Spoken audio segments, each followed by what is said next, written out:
This took a long time to set up. This is my very first Facebook Live video. And it wasn't really easy. So just for those of you who want to know how to do it, I think you've got to download Chrome Beta if you want to do it from your Mac computer. Anyway, today I want to quickly talk about something I learned when I was in my early 20s that made a huge difference to my life. And I've thought about it many times over the last 20 years, and I put it into practice a lot. When I was young, and I think a lot of other people experience this as well, I felt bad all the time. I was always naughty. And looking back now and looking at the testing that I had done, I was ADD or ADHD, but back then it wasn't really a thing. It was more, if anyone did have it, it was boys. It definitely wasn't thought of as girls, but I had all the signs and symptoms of an ADHD child, which meant I was in trouble a lot. And if you have ADHD or didn't know that you had ADHD and you were in trouble a lot, it probably had something to do with that. And growing up in trouble all the time makes you feel really, really bad. Maybe you had other reasons for always being in trouble. Maybe you had other difficulties at home, but you grow up feeling like almost like there's a monster inside of you, and you really want to be good because you know that good is rewarded. You see all these people around you that seem so perfect and that do so well and that never seem to have any problems, and life seems almost free flowing for them, and you think, I'm just so bad. And one of the concepts I learned about was the whole idea of growing up. It's almost like when you're born, you get given this empty sack of badness. Now, when you're a baby, there's nothing bad about you, so this sack is empty. But as you grow older, you start to think, oh, this is bad about me and that's bad about me, and you start to put things in the sack, and the sack gets really heavy after a while, and you're dragging it around. So the concept that this relates to, and that I learned when I was young, was the question, would you rather be good or whole? And it was a question posed by Carl Jung. He was a psychologist from a while ago. Sorry, I don't remember the day. It's a long time ago. And he came up with the concept of the shadow, which speaks to the question, would you rather be good or whole? And he said, if you would rather be good, it means that you only want to show society or people around you a certain part of yourself. So you'll only show the good parts, and you've got to work really, really hard to make sure that only those parts are shown, because you know that they're those bad parts and you don't want anyone to see them. And that's the bag I was talking about. You put all these bad things into this bag. And a lot of these bad things are not actually bad, which I'll get to. But if you would rather be whole, then that means you don't mind who you are. You're happy with who you are. You don't mind the world seeing bad parts of you, because as a whole person, you are good and you are not perfect. You will never be perfect, and you do not aspire to be perfect. Now, if you are living a good life, because you have to hide so many things about yourself, it takes a lot of energy. Imagine you had a grapefruit and you had to hide this grapefruit from everybody all the time, but you had to keep it in your hand. Imagine trying to keep this thing behind you and move, and you're talking to people, and if they step to the side, you kind of want to turn around and you just want to make sure they never see this grapefruit. Well, it's the same kind of thing as trying to hide these bad parts of you. It takes a lot of energy, but it also requires a facade. It requires you to try and be something, which is often not true to who you are, and it confuses you about who you are.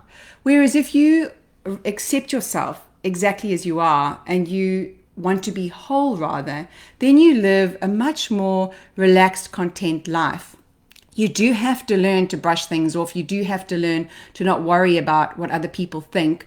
I'm a little bit eccentric. I know I'm quite different myself, and I know some of the things I wear and say do attract some kind of negative attention, and sometimes it's positive. But why would I care about other people's opinion when I know my heart is good? I'm good to other people. I love other people, and that's what's important to me, not what your opinion of my clothing or my choice of hair or makeup or my political opinion, for example. It is hard to move yourself from a good state to a whole state, but it is doable. And one of the things I want to say is that the gift in identifying those things about yourself that you've put away in a bag for so long, there's so many gifts in there. There's so much treasure in there that it is so worth doing that deep dive into those parts of yourself. For example, building up that bag.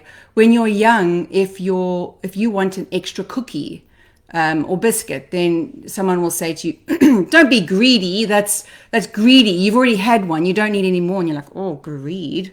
That's bad. I don't want to be thought of as greedy." So you pack that away, but you know you're greedy because you've been told you're greedy and the evidence is there. You wanted the other biscuit, or you didn't want to share with somebody. And let's say you're 10 years old or 9 years old and you didn't want to share something with your sister. Maybe it was something you'd wanted for so long and you were told you're selfish. That's so selfish.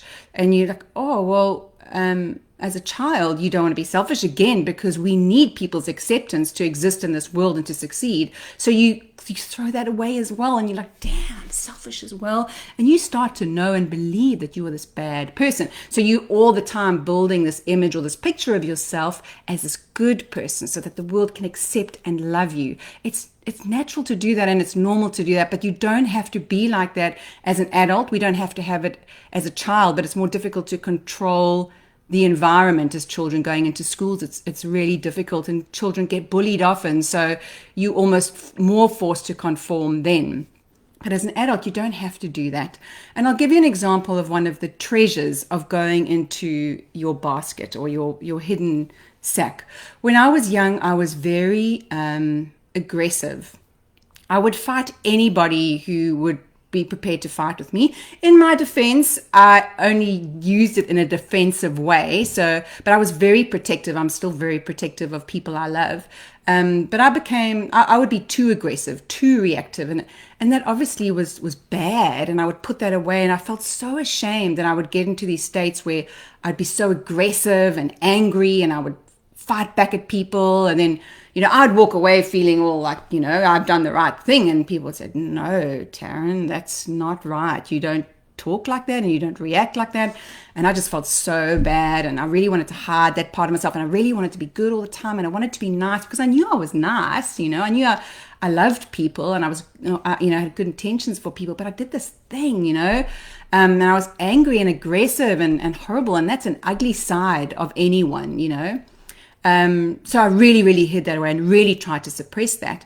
But then when I dug deep into it, because one of the things, sorry, and I know I'm jumping around here, but one of the things is those things you hide about yourself, those things you push down are often your strengths.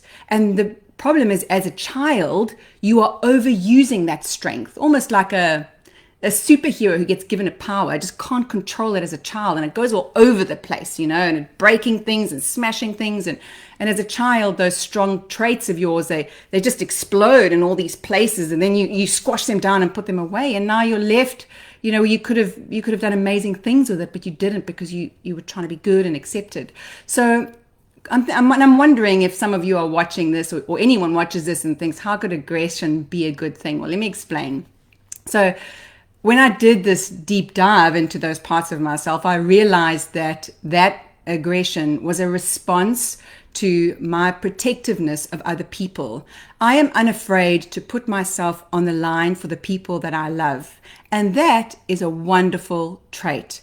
I will bat for any of my friends or any of my family. If there is any trouble, I will step forward. And that really is good.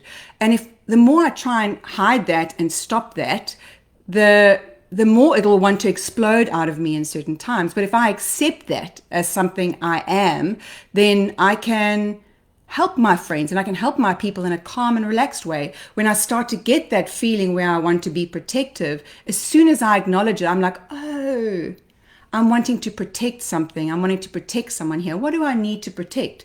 In a lot of cases, there's nothing to protect. It's just an instinct that's kind of flaring up. That's unnecessary. I don't need to have. So I can just be like, oh, actually, this situation's okay. You don't need that skill right now or that talent or whatever it is.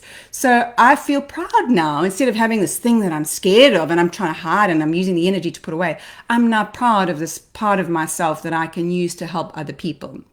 That's one little example. So what you want to do, if you want to stop putting all this energy into being good, stop worrying about what everybody's thinking about you all the time, what's saying, because you have no control over that. You have no control over what people are thinking of you. If you want to stop doing that and you want to now focus more on being whole, on being yourself, on accepting who you are and loving yourself and just trusting that you have the right intentions for other people, then work on becoming whole. Work at releasing those parts of yourself that you've pushed aside forever, and you feel like you were never going to integrate back into yourself now, because you will feel so much lighter. You will feel so much better about yourself. You will have more confidence. You will notice people around you start to treat you differently as well. It makes a huge impact, and it's a ripple effect throughout your life. We've got some resources on our website that speak about this. We've also got a course that you can do that will help you with this kind of thing. But also reach out, leave a message, send us an email. Let us know if you've got any difficulties, and maybe we can help you. Maybe I can give you some tips that I've used over my time, including with ADHD, that can help. Anyway, I hope you have a lovely day, and good luck with finding that wholesomeness.